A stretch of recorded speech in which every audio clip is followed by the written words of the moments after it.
चलती हुई साइकिल के पहिए तथा छत के पंखे की गतियों में समानताएं तथा असमानताएं लिखिए। यानी कि हमें हमारे घर में सबके पास छत के पंखे हैं और साइकिल भी सबके पास है। हमें ये बताना है कि जो उन दोनों की गति है, उनकी जो मूवमेंट है, उनमें क्या सिमिलैरिटीज है, एक जैसी है उनमें जो मूवमेंट में, और दूसरा असमानताएं यानी कि डिफरेंसेस क्या है। बच्चों, हमारे घर में जो छत का पंखा है और जो साइकिल का पहिया है, दोनों की ही जो गति होती है वो सर्कुलर होती है, यानी कि दोनों की गति वर्तुल होती है। और डिफरेंस क्या है? दोनों की गति है तो वर्तुल, लेकिन क्या छत का पंखा घूमते घूमते किसी और तरह की मूवमेंट भी शो करता है? वो वहीं फिक्स रहता है ना, कहीं इधर से उधर तो नहीं जाता।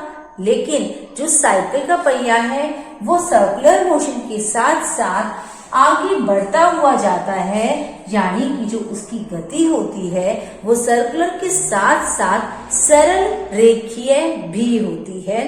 और यही हमारा उत्तर है। आइए लिखते हैं।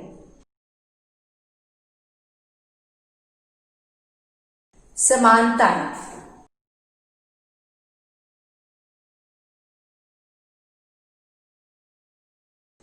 दोनों की गति वर्तुल है। जहां पर दोनों मतलब आपकी साइकिल और छत का पंखा दोनों ही गोल गोल घूम रहे हैं, दोनों की ही गति जो है वो वर्तुल है।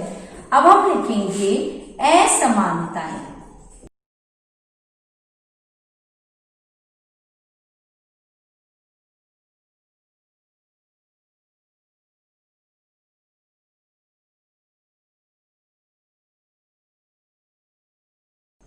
साइकिल का पहिया वर्तुल गति के साथ साथ सरल रेखीय गति भी करता है, परंतु छत का पंखा इस तरह की गति साथ में नहीं करता। तो बच्चों, ये हुआ दो ऑब्जेक्ट्स में, दो मूविंग ऑब्जेक्ट्स में समानताएं और डिफरेंसेस यानी कि असमानताएं। आप दूरी मापने के लिए किसी लचीले फीते का उपयोग क्यों नहीं करते? यदि आप किसी दूरी को लचीले फीते से मापें तो अपनी माप को किसी अन्य को बताने में आपको क्या समस्याएं आएंगी, लिखिए। यहाँ पर जो प्रश्न है वो ये कह रहा है कि हम लंबाई को मापने के लिए, दूरी को मापने के लिए किसी लचीले फीते का इस्तेमाल क्यों नहीं करते, और अगर हम करते हैं तो हमें क्या प्रॉब्लम्स फेस करनी पड़ सकती हैं।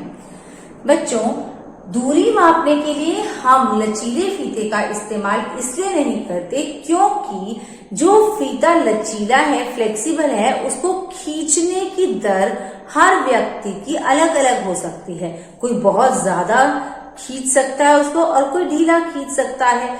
अगर सेम चीज को हम ढीला और टाइट दोनों तरह से खींचेंगे तो जो हमारा मेजरमेंट है वो एक्यूरेट नहीं आएगा, और यही समस्या हम फेस कर सकते हैं जो हमें देखने को मिलेगी। तो इसका उत्तर यही लिखेंगे, लचीले फीते को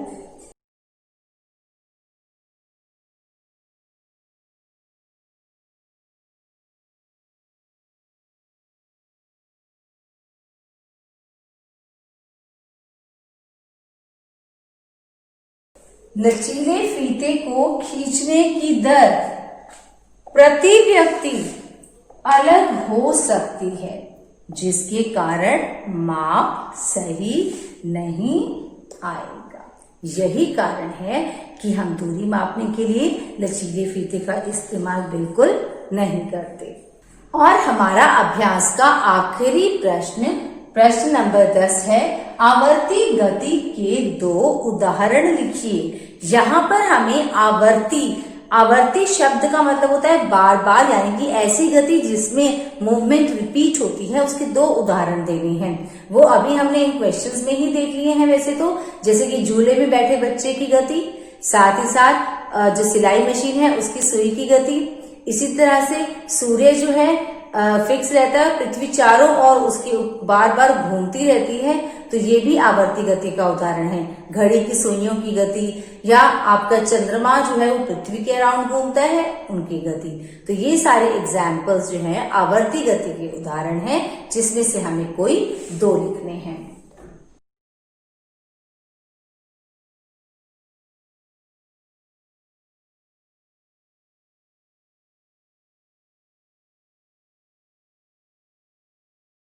मशीन की सुई की गति, झूले में बैठे बच्चे की गति, दोनों ही गति ऐसी हैं जो अपने आप को रिपीट करती हैं, इसलिए ये एग्जाम्पल हुआ आवर्ती गति का।